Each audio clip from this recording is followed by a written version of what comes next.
Recording in progress.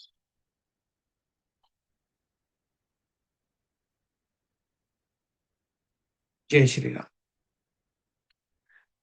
आज के इस वीडियो में हम बात करेंगे दशाओं का फलित, कि आखिर दशाओं का फलित कैसे करें। तो दशाओं का फलित करने के लिए आज हम जिस माध्यम का सहारा लेंगे वह है अर्गला अध्याय, या अर्गला के माध्यम से दशाओं का फलित कैसे किया जाता है। आज उस विषय में हम बात करेंगे। तो जैसा कि आप सभी लोगों ने मुझे उम्मीद है कि आप लोगों ने अर्गला के विषय में सुन ही रखा होगा कि अर्गला कैसी होती है, कैसे बनती है, फल कैसे देती है। तो उसी विषय को आज आगे बढ़ाते हुए हम दशाओं का फलित करना सीखेंगे। तो जिसके लिए हम आज एक पुस्तक या जिस श्लोक का सहारा लेंगे वह श्लोक बृहद पाराशर होरा शास्त्र के अर्गला अध्याय श्लोक संख्या 3 से लिया गया है। श्लोक क्या है? तो श्लोक कहता है, चतुर्थे च धने लाभे ग्रहे गेया गेया तदर्गला तद बाधका क्रमात खेटा व्योम रिफ तृतीयगा। अर्थात जिस भाव या जिस राशि से फल अर्गला देखनी हो उससे दूसरे चौथे और 11वें भावों में यदि कोई ग्रह हो तो अर्गला कारक होते हैं। अभी हम इसे इसी वीडियो में एक उदाहरण के माध्यम से भी समझेंगे कि जब भी हम किसी भाव या ग्रह की, मतलब किस भाव की अर्गला बन रही है, उस भाव से यदि दूसरे चौथे और 11वें भाव में कोई ग्रह स्थित हो तो वह उस भाव की अर्गला बनाते हैं जिस भाव से आप विचार कर रहे हैं। ठीक है। लेकिन साथ ही श्लोक यह भी कहता है कि अर्गला बाधक स्थान भी होते हैं जो इन अर्गलाओं को तोड़ते हैं। वो कौन से होते हैं? तो वो तीसरा, 10वां और 12वां भाव होता है। ठीक है। तो इसे अब एक हम उदाहरण के माध्यम से समझते हैं। उससे पहले मैं यह बताना चाहूंगा कि जब शुभ ग्रह अर्गला बनाते हैं तो उस अर्गला में शुभ फलों की प्राप्ति होती है। वहीं जब पाप ग्रह अर्गला बनाते हैं तो खराब फलों की प्राप्ति होती है। बेसिकली अर्गला का उद्देश्य यह होता है कि जो भी ग्रह अर्गला बना रहे हैं, जिस भाव की अर्गला बना रहे हैं, उस भाव के अपने कारकत्वों के अनुसार फलों में वृद्धि करते हैं। उदाहरण के लिए, यदि पत्रिका के शुभ भावों की अर्गला बन रही है तो शुभता में वृद्धि होगी। वहीं यदि पत्रिका के खराब भावों की अर्गला बन रही है तो उनके दुष्परिणामों की या खराब फलों में वृद्धि करेंगे। अर्गला बेसिकली होता है, जैसा कि हमारे गुरु ने हमें सिखाया है, अर्गला मतलब कुंडी। तो जो ग्रह एक निश्चित स्थिति में बैठकर किसी भाव से अर्गला बनाते हैं, अर्थात वह उस भाव के फलों को सुनिश्चित करते हैं। कैसे? अपने कारकत्वों के माध्यम से। अब इसे एक उदाहरण से समझते हैं। अर्गला मैं बताना चाहूंगा कि एक ग्रह से भी बनती है, दो से भी बनती है, तीन से भी बनती है। शास्त्र कहते हैं कि एक ग्रह से बनी हुई अर्गला कनिष्ठ अर्गला कहलाती है। वहीं दो ग्रह से बनी हुई अर्गला मध्यम या उत्तम स्थिति दिखाती है। तीन ग्रहों से बनी हुई अर्गला अति उत्तम स्थिति दिखाती है। अब हम इसे एक पत्रिका के माध्यम से समझेंगे। यह पत्रिका है 4 अक्टूबर 1986। जन्म का समय है 3:10। जन्म स्थान है अलीगढ़। और यह एक फीमेल जातिका की पत्रिका है। अब हमने सबसे पहले क्या करना है कि इस पत्रिका में दो शुभ ग्रह देखने हैं कि क्या कहीं इस पूरी पत्रिका में दो शुभ ग्रह हैं। तो हमने देखा दशम भाव में शुक्र और बुध बैठे हुए हैं तुला राशि में। ठीक है। तो अब हमें इन ग्रहों की स्थिति से यह देखना है कि किन किन भावों की अर्गला बन रही है। तो अभी जो हमने नियम पढ़ा था कि जब कोई ग्रह किसी स्थान से दूसरे होता है, या चौथे होता है, या 11वें होता है, या 5वें होता है, तो वह उन स्थानों की अर्गला बनाता है। ठीक है, तो हम लेते हैं पहला, दूसरा, पहला नियम, दूसरा भाव।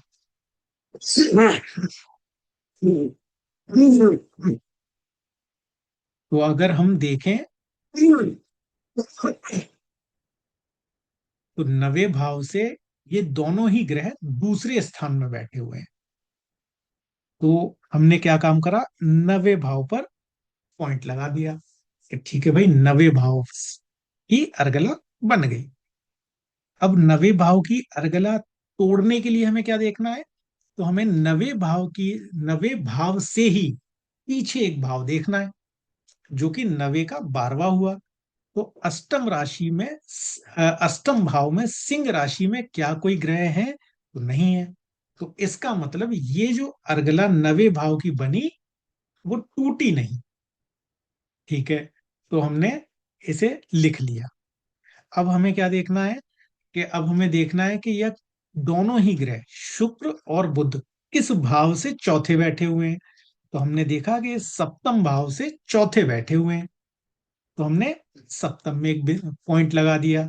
ठीक है, अब हमें यह देखना है कि ये जो अर्गला बना रहे हैं, क्या कहीं ऐसा तो नहीं है कि ये अर्गला टूट भी रही है। तो उस टूटने के लिए हमें कहाँ विचार करना है, तो सप्तम से ही 10वें घर का विचार करना है।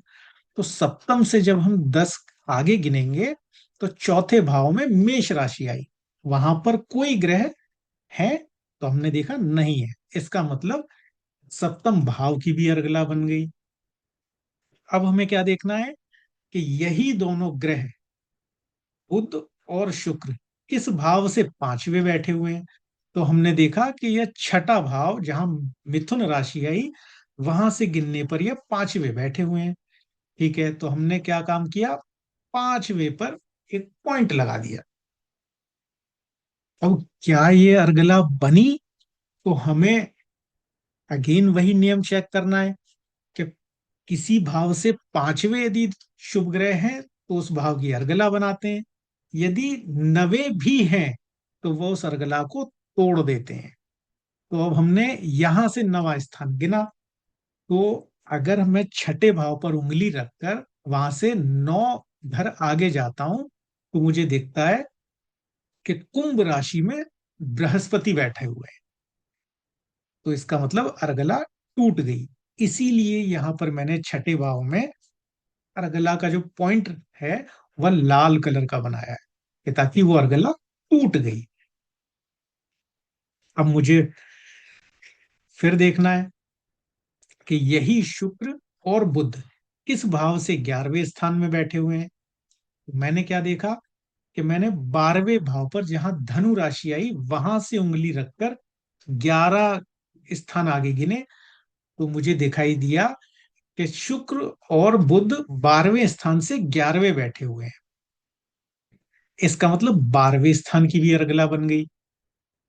मैंने 12वें को भी पॉइंट कर लिया।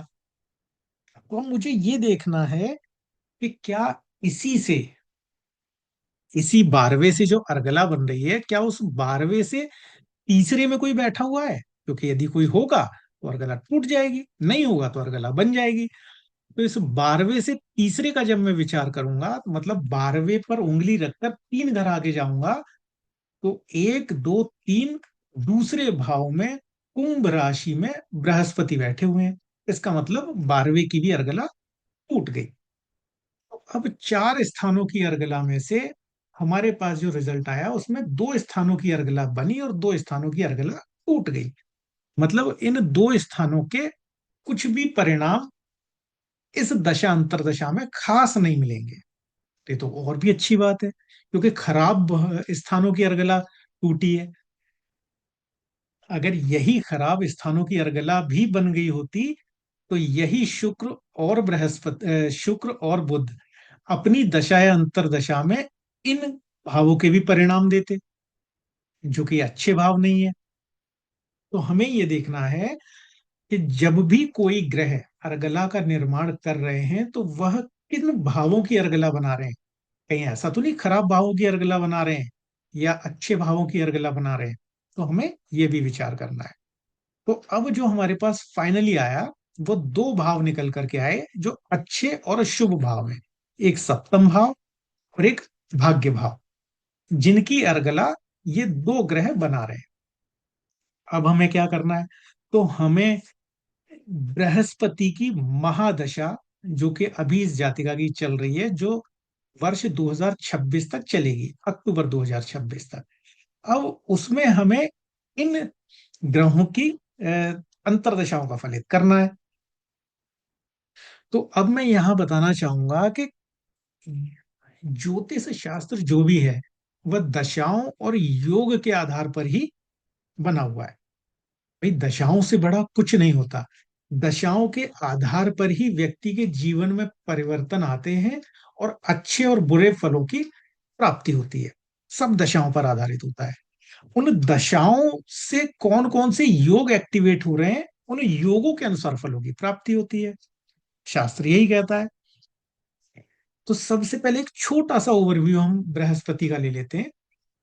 क्योंकि बृहस्पति की महादशा है, तो जैसे ही बृहस्पति की महादशा आई तो बृहस्पति महाराज ने ये कहा कि भाई मेरे पास मकर लग्न की पत्रिका में जो दो डिपार्टमेंट या दो जिम्मेदारियां मिली हुई हैं मुझे, कि मुझे इस लग्न के जातकों को क्या देना है। तो बृहस्पति महाराज कहते हैं कि भाई मेरे पास एक तो 12वें भाव का डिपार्टमेंट मिला और एक तीसरे भाव का, जो कि दोनों ही अच्छे नहीं है। तो भाई मैं जो इन मकर लग्न के व्यक्तियों के लिए, जातकों के लिए क्या हूं? तो मैं एक तो खर्चा डिपार्टमेंट देखता हूँ, क्योंकि व्यय भाव है। तो मैं खर्चे ही करवा सकता हूँ, हर जगह खर्चे करवाऊंगा। दूसरा, ये तीसरे भाव के भी स्वामी बनते हैं। तो बृहस्पति कहते हैं मैं संघर्ष भी दूंगा। तो अर्थात बृहस्पति की जब दशा आई तो उन्होंने ये सुनिश्चित कर दिया कि मैं खर्चे भी कराऊंगा और संघर्ष भी दूंगा। वहीं यदि आप इस पत्रिका में गौर से देखें तो बृहस्पति क्या है? तो बृहस्पति वक्री भी है। तो अब इसका मतलब क्या हुआ कि भाई मैं खर्चे तो कराऊंगा लेकिन बार बार कराऊंगा। अब यहाँ ये भी कंडीशन जुड़ गई, क्योंकि वक्री ग्रह किसी भी स्थिति की पुनरावृत्ति को दर्शाता है, मतलब बार बार। ठीक है, बैठे कहाँ है? धन भाव में बैठे हैं। तो इसका मतलब व्ययेश धन भाव में आ गया। इसका मतलब मैं खर्चा लेकर के तुम्हारे धन भाव में आ गया, तो तुम्हारे खर्चे कहाँ होंगे? अब चूंकि बृहस्पति जो है वह जिम्मेदारियों और शुभता के कारक होते हैं, तो क्या कहते हैं कि भाई मैं तुम्हारे कुटुंब भाव में आ गया तो घर परिवार में खर्चे कराऊंगा, किसी की बीमारियों पर खर्चे कराऊंगा, या चूंकि मेरे पास सारे शुभ कार्य आते हैं, मांगलिक कार्य आते हैं, तो शुभ कार्यों में भी खर्चा कराऊंगा। बृहस्पति जो एक नैसर्गिक शुभ ग्रह है, वो गलत खर्चा तो कराएंगे नहीं। जहां भी कराएंगे अच्छे कामों में खर्च कराएंगे। ठीक है, तो अब हमें बात करनी है इनकी बुध की महादशा की। माफी चाहता हूं, बृहस्पति की महादशा में बुध का अंतर, जो कि वर्ष 15 जून 2015 से 22 सितंबर 2017 तक का रहा। तो अब बृहस्पति ने जब ये कहा कि भाई मैं खर्चे कराऊंगा, और अन्य ग्रहों के साथ ये कहा कि भाई जैसे जैसे जो भी मेरे पास अपना लिस्ट लेकर के आएगा खर्चों की, मैं वहां वहां खर्चे करा दूंगा। अर्थात महादशानाथ ने कहा अंतरदशा, सभी अंतरदशानाथों से, कि मेरे पास इस लग्न की या इस जातिका की तिजोरी की चाबी है, जहां पर मुझे खर्चे कराने हैं उसमें से पैसा निकालकर खर्च कराना है। अब जैसे जैसे आप मेरे पास अपनी रिक्वायरमेंट लेकर के आएंगे, मैं वहां वहां खर्चे कराता रहूंगा। तो जब बुद्ध महाराज की अंतरदशा आई, तो बुद्ध महाराज जो कि इस पत्रिका में भाग्येश हैं, अभी हम वैसे वहां नहीं जाएंगे, लेकिन फिर भी एक ओवरव्यू देखें तो बहुत ही अच्छे भावों के स्वामी हैं, त्रिकोण के भी स्वामी हैं, हालांकि षष्ठेश भी हैं। तो जब बुद्ध की दशा आई तो बुध की दशा में बुध ने अर्गला किसे दी? सप्तम भाव को दी और भाग्य भाव को दी। तो इसका मतलब कोई भी ग्रह अपनी दशा अंतरदशा में अपने जिस भावों का वो स्वामी बनता है, जहां स्थित होता है, और कुछ निश्चित भावों के वो फल देता है अपनी दशा अंतरदशा में। कोई योग जुड़ा हो उसके भी फल देगा। तो यहां पर हम देखेंगे कि बुद्ध ने जो अर्गला बनाई वो सप्तम भाव की बनाई। इसका मतलब बृहस्पति महाराज की महादशा में जब बुद्ध का अंतर आया, तो बुद्ध को कहाँ के फल शुभता वाले देने? सप्तम भाव के और भाग्य भाव के। तो जैसे ही इस जातिका की बुद्ध की दशा आई, इस जातिका की भाग्योन्नति हुई। इन जातिका की बहुत अच्छे एक स्कूल में नौकरी लगी, और इसी बुद्ध की अंतरदशा में इस जातिका का विवाह हुआ। तो बुद्ध ने अपनी अंतरदशा में अर्गला के माध्यम से सप्तम भाव के पूर्ण फल दिए। अब आप देखिए कि बृहस्पति, जो कि किसके कारक हैं? अ, शुभ कार्यों के कारक हैं, और इस पत्रिका में खर्चों के भी कारक हैं। तो विवाह जैसे एक शुभ कार्य में बुद्ध लेकर के आए कि भाई मुझे अर्गला के माध्यम से सप्तम भाव का भला करना है। वो बृहस्पति जी के पास लेकर के गए कि जी आप इसमें खर्चे में सहयोग करें। बृहस्पति ने कहा ठीक है, और विवाह करा दिया। विवाह के खर्चे संबंधी सारे काम हुए। तो अर्गला के माध्यम से बुद्ध में हमने देखा कि विवाह हुआ। अब बात आती है शुक्र की अंतर्दशा। तो शुक्र कहाँ के स्वामी हैं इसमें? तो शुक्र बनते हैं पंचमेश और दशमेश। अगेन शुक्र ने भी वही सप्तम भाव और भाग्य भाव एक्टिवेट किए अर्गला के माध्यम से। तो विवाह के बाद जैसा कि इस जातिका के सामने समस्या आई थी संतान उत्पत्ति को लेकर, काफी सारे कॉम्प्लिकेशंस थे। बहुत डॉक्टर्स को दिखाया, सब कुछ हुआ। उससे पहले मैं यह बताना चाहूंगा कि जब भी संतान उत्पत्ति में बाधा या कोई कॉम्प्लिकेशंस आते हैं, तो उसका विचार हम सब भाव से करते हैं। सप्तम भाव मुख्य होता है संतान प्राप्ति के लिए। आप सभी ने शायद एक वर्ड सुना होगा या शास्त्रों में पढ़ा होगा, बीज स्फुट और क्षेत्र स्फुट। कहीं ना कहीं वह सप्तम भाव आधारित ही होता है।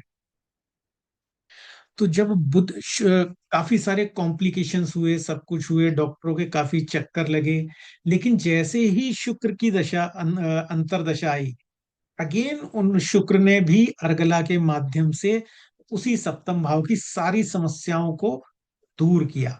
क्यों? क्योंकि अर्गला बनी थी, दो शुभ ग्रहों की बनी थी। और जैसा कि अभी हमने पहले बात करी थी कि जब शुभ ग्रहों से अर्गला बनती है, तो जिस भाव की अर्गला बनती है वो उस भाव संबंधी शुभता की वृद्धि कर देते हैं।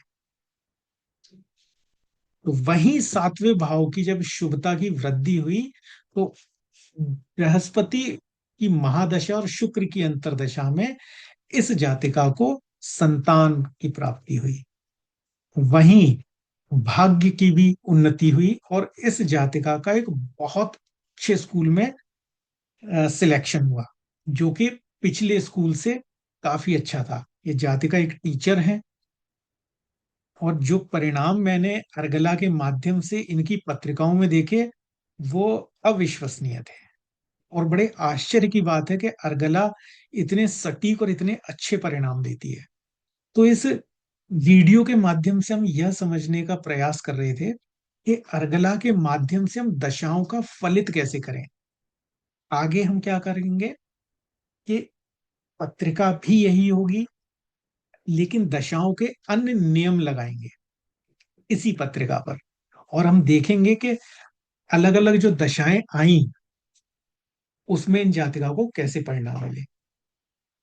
अगले वीडियो में हम यह प्रयास करेंगे कि लघु पाराशरी के जो 42 सिद्धांत हैं, जिनके आधार पर हम दशाओं का निर्णय करते हैं, एक एक श्लोक और एक एक सिद्धांत के अनुसार फलित सीखने का और करने का प्रयास करेंगे कि प्रत्येक श्लोक या प्रत्येक सिद्धांत क्या कहता है और किस प्रकार से हम उसका फलित करते हैं। दशाओं का। तो बस तब तक के लिए इतना ही। अगली एक नई वीडियो में फिर एक नया अध्याय दशा का ही लेकर के आएंगे। तब तक के लिए जय श्री राम।